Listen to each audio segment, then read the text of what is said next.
Hello મિત્રો, progress કિચનમાં આપનું સ્વાગત છે। તો આજે બનાવીશું આપણે રાજગરાના લાડુ। તો રાજગરાના લાડુ બનાવવા માટે મેં એક વાટકી રાજગરો લીધો છે અને તે જ વાટકીના માપથી તેટલો જ મેં ગોળ લીધો છે। તો રાજગરાના લાડુ બનાવવા માટે આપણે રાજગરો અને ગોળનું માપ એક સરખું રાખવાનું। તો આ જે રાજગરો છે તે માર્કેટમાં આપણે કરિયાણાની દુકાનમાં આસાનીથી મળી જાય છે।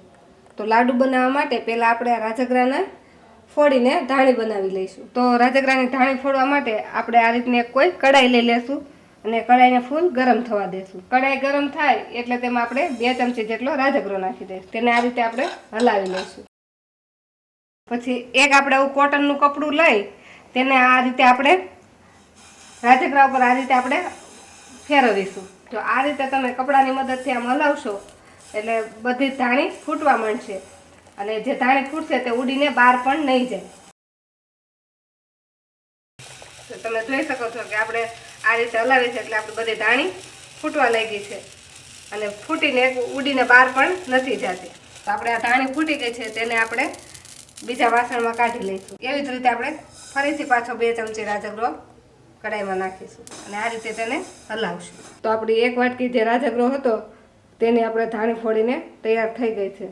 તો આ રીતે એકદમ સરસ સફેદ સફેદ આપણી ધાણી ફૂટીને તૈયાર થઈ ગઈ છે। તો આ ધાણીને આપણે કોઈ ઝીણા કાણાવાળી ચાળણી હોય તેનાથી આપણે ચાળી લઈશું।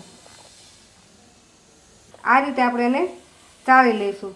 આ રીતે ચાળશું એટલે કોઈ પણ જે રાજગરો ધાણી ફૂટ્યા વગરનો હશે તે રાજગરો આ રીતે નીચે નીકળી જશે। આવી રીતે આપણે બધા જ રાજગરાને ચાળી લેવાનો। તો આપણે આપણા રાજગરાને ચાળીને તૈયાર કરી લીધો છે।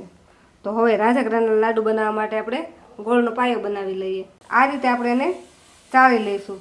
આ રીતે ચાળશું એટલે કોઈ પણ જે રાજગરો ધાણી ફૂટ્યા વગરનો હશે તે રાજગરો આ રીતે નીચે નીકળી જશે। આવી રીતે આપણે બધા જ રાજગરાને ચાળી લેવાનો। તો આપણે આપણા રાજગરાને ચાળીને તૈયાર કરી લીધો છે। તો હવે રાજગરાના લાડુ બનાવવા માટે આપણે ગોળનો પાયો બનાવી લઈએ। તો પાયો બનાવવા માટે આ રીતે આપણે એક જાડા તળિયાવાળી કડાઈ લઈ લીધી છે।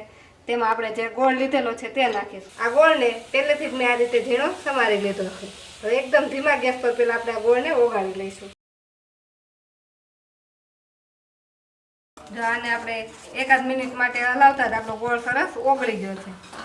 તો આપણે જ્યારે પણ ગોળનો પાયો બનાવે ત્યારે ગોળને એકદમ ઝીણો સમારીને જ લેવાનો, કેમ કે જો ગોળ નાના મોટા ટુકડા હશે તો જે નાના ટુકડા હોય તે ઓગળી જાય અને મોટા ટુકડા ઓગળતા વાર લાગે અને આપણો પાયો બરાબર ન બને।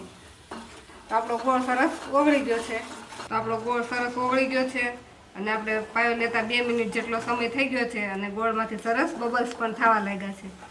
તો આપણે આ ગોળનો પાયો રેડી છે કે નહીં તે ચેક કરી લઈએ। તો ચેક કરવા માટે મેં અહીં એક વાટકીમાં ઠંડુ પાણી લીધું છે, તેમાં હું 2-3 ટીપા ગોળના નાખીશ અને આને થોડીક વાર માટે ઠંડુ થવા દેશું। આ ઠંડુ થાય ત્યાં સુધી પણ આપણે ગોળને તો સતત હલાવતા જ રહેવાનું છે। તો આપણો આ ગોળ ઠંડો થઈ ગયો છે પણ એ હજી થોડોક ઢીલો છે અને આ રીતે એને ખેંચીએ તો એ આ રીતે ખેંચાય છે, પણ આપણે એકદમ ક્રિસ્ટલ જેવો ગોળ થાય ત્યાં સુધી એનો પાયો બનાવવાનો છે। તો હજી આપણે 1 મિનિટ માટે આને આ રીતે હલાવશું।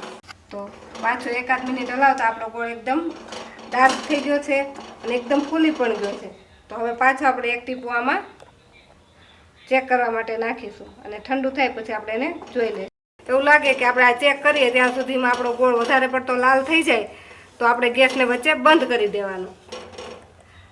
તો આપણો આ ગોળ ઠંડો થઈ ગયો છે, તે એકદમ ક્રિસ્ટલ જેવો પણ થઈ ગયો છે। જો તેને તોડીએ તો તે પથ્થરની જેમ તૂટી જાય છે। તો આપણો પાયો છે બરાબર રેડી થઈ ગયો છે। આપણે ગેસને બંધ કરી પછી આપણે તેમાં જે રાજગરાની ધાણી ફોડેલી છે તે નાખી દઈશું। આ રીતે થોડી થોડી ધાણી નાખી આપણે મિક્સ કરતા જઈશું।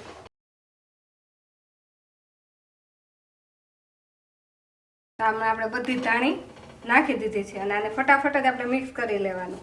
ફટાફટ જ આને આ રીતે મિક્સ કરી પછી થોડું ગરમ હોય ત્યાં જ તેને આપણે લાડુ વાળવા માંડવાના।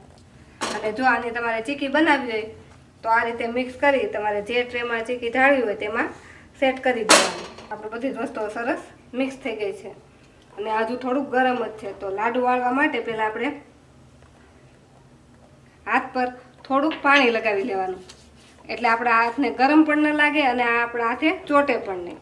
પછી આપણે જેવડી સાઈઝના લાડુ વાળવા હોય તેટલું મિશ્રણ લઈ આ રીતે લાડુ વાળી લેવાનું.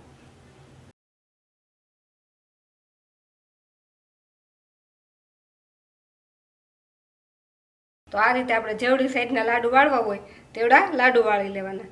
તો આપણો એક લાડુ વાળીને તૈયાર છે. આવી જ રીતે આપણે બધા લાડુ વાળી લેશું. જો લાડુ વાળતા વાળતા આ મિશ્રણ થોડુંક ઠંડુ થઈ જાય તો આપણે થોડીક વાર માટે 30 સેકન્ડ માટે પાછો ગેસ ચાલુ કરી દેવાનો અને બધું મિક્સ કરી દેવાનું, એટલે પાછા આપણા લાડુ વળવા માંડે. તો આવી જ રીતે આપણે બધા લાડુને પહેલાં વાળી લઈએ. તો આપણા બધા જ લાડુ વળીને રેડી થઈ ગયા છે. આ લાડુ તમે ઉપવાસમાં પણ ખાઈ શકો છો. જો તમને અમારો આજનો વિડીયો ગમ્યો હોય તો અમારા વિડીયોને લાઈક કરો અને પ્રોગ્રેસ કિચન ચેનલને સબસ્ક્રાઈબ કરો.